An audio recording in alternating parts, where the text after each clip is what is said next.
The movie opens with a man named Russell in a dark prison cell explaining how he's tactically going to execute a bank robbery.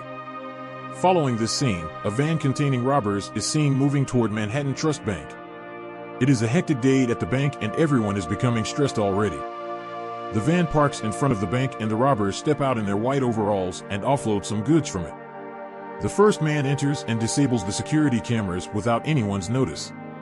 The others also storm the place and take all the customers and staff hostage.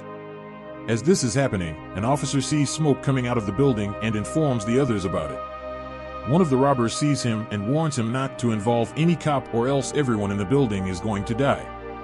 The officer still doesn't mind and goes on to update the police. At the station, the news about the robbery reaches Detective Keith and his partner, Mitchell. They hurry to the bank with other officers and create a barrier around the building. Soon, the media arrives and the whole place becomes crowded. Mr. Case, the chairman of the board of directors of the bank, is told about the robbery. At the bank, the robbers take everyone's phone and keys. When they get to one of the bank staff, he says he left his phone at home and later the robbers find it ringing behind the door. He is then taken to a room and beaten to set an example for the other hostages to understand that he isn't joking. The hostages are then made to put on black overalls and masks to make them look like the robbers, who later changed into the black overalls too. An old man complains about his heart condition to the robbers, so they take him outside, handing him over to the officers. Mr. Case, worried about the state of his bank, gets in touch with Miss White and decides to meet her later in the day. The detectives interrogate the old man to make sure he isn't one of the robbers and he comes out clean. They then decide to give the robbers a call. Miss White meets with Mr. Case. Mr. Case mentions a safety deposit box hidden in the bank and asks Miss White to make sure no one touches it, even the authorities. Miss White tries to get him to tell her what the box contains, but he doesn't disclose it, so she closes the deal saying she'll do as he wishes. Detective Keith gives the bank a call, but no one answers the phone. Minutes later, the robbers bring out another hostage with a briefcase around his neck. The robbers communicate to the police that they will be needing a jet. Mr. Case offers to give them one, but the police stop him and kindly walk him out. Sometime later, the robbers bring a note saying that the hostages are hungry.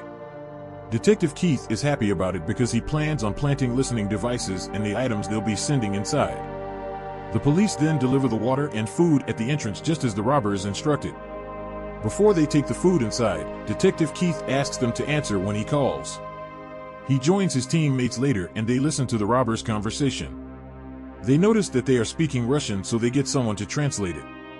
The translator says it isn't Russian but rather Albanian, so Detective Keith gets into the crowd and gets someone who understands it. Among the hostages is a little boy who is focused on his game the whole time. One of the robbers hands him his food and they talk for a while. The translator walks in and from the recording, she states that it is a speech from the former Albanian president. Detective Keith isn't happy with that because he feels he and his team have been fooled. At the bank, the robbers open a safety deposit box numbered 392. The folder has Mr. Case's name on it and files which the leader shows interest in. Miss White arrives at the bank with the mayor. Detective Keith goes to meet them and the mayor introduces Miss White to him and instructs him to include her in all the investigations. Detective Keith finds it hard accepting Miss White, but left with no choice, he takes her in. Detective Keith calls the bank again, and this time around, the leader of the robbers answers the call. He tells Detective Keith to get him the jet and buses before 9 p.m. or the hostages will pay the price. Detective Keith assures him he will get him exactly what he wants and he hangs the call up.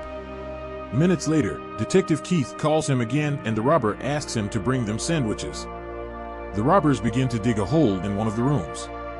Later at night, Miss White says she wants to speak to the robbers, so Detective Keith puts her on. They talk for a while and the leader asks her to meet him inside. Miss White offers him $2 million if he protects the content in safety deposit box 392. The robber rejects the offer and tells Miss White a little secret about Mr. Case. Mr. Case was working for a bank in Switzerland during World War II. He joined forces with the Nazis, took advantage of people and utilized the money he got to open his bank. The robber makes Miss White aware that he knows about a lot which she doesn't and advises her to back off and watch him execute his plan. Detective Keith shows interest in what happened inside, but Miss White says it's all confidential and only mentions that she thinks the robbers won't kill anyone. Detective Keith phones the robbers again. He tells the leader that his plane is ready, but before he hands it over to him, he would like to know if the hostages are okay. They search him thoroughly and let him inside.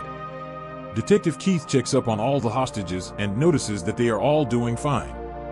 On his way back, he attacks the leader and pulls off his mask to reveal his face, but the other robbers intervene, so he leaves.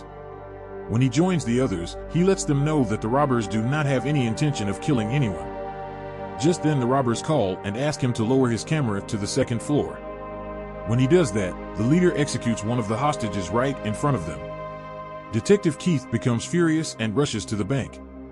The leader tells him he is to blame for the hostage's death because he isn't complying with his rules on getting him a jet and 2 buses. Detective Keith apologizes and walks away. He joins his team and they all plan on storming the place and taking everyone down with rubber bullets until they find who the robbers are. Detective Keith later has a conversation with an officer, and there, he gets the idea that the robbers might have planted a listening device somewhere around them. He rushes to get the case which the robbers brought in with the message that they need jets and buses. He manages to open it up and yes, he finds it. They've been listening to their every move all this while. He immediately calls Darius and asks him to abort the mission and tells them the robbers have been listening to them all this while. The robbers become aware that they've been caught, so they take action. They move all the hostages out of the rooms, mix them up, and they all move out pleading for help. The officers begin to shoot at them using the rubber bullets, and soon, everywhere becomes calm. They then search everywhere in the bank for any signs of the robbers, but they find nothing. Detective Keith and his team also get there to bring the dead hostage out, but all they find is toy guns and the white shirt and paint they used to fake the hostage's death.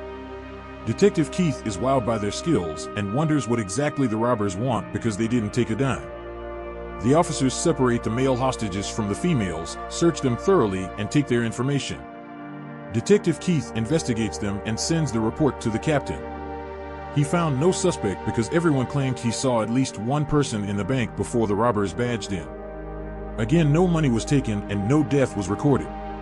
The captain asks him to forget about the case and focus on the cases he'll be giving him. Detective Keith agrees with him but goes on to conduct his own search. He goes through the bank's records and finds that all the safety deposit boxes are mentioned except box 392. The next day, he goes to meet with Miss White and plays the recording of when she and the mayor were threatening to end his career if he doesn't involve Miss White in the case. He then goes on to ask what Mr. Case is hiding so much that he sent her to speak to the robbers. Miss White doesn't say anything about it, so he leaves. The next day, Miss White visits Mr. Case. They talk about how smart Detective Keith is, and she mentions that she has him under control because she has given him a promotion. Mr. Case asks about the envelope that was in the safety deposit box, and she lets him know that the robbers took it away, planning to use it to blackmail him in the future. Mr. Case tells Miss White about all his past dealings with the Nazis, which he regrets now. He then hands her a check as promised and tells her to keep his little secret. Following this, we see Russell, the man from the beginning of the movie who turns out to be the lead robber. It turns out that he wasn't in a prison cell, but just a normal tiny cell. He packs his belongings, including the bags of diamond, carefully opens the wall in the supply room and comes out of his tiny cell. His team, who mixed up with the hostages and escaped, awaits him in front of the bank in a black car. While they are waiting, Detective Keith arrives at the bank with his partner to check the content in safety deposit box 392. Russell's partner calls him and informs him about Detective Keith's presence, but he doesn't bother.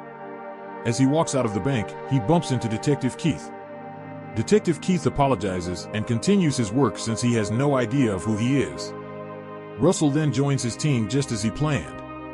Detective Keith and his partner open the box and find a diamond ring and a note saying he should follow the ring. Following the ring, they head to Mr. Case's office to inquire about the ring, but he doesn't reveal anything to them.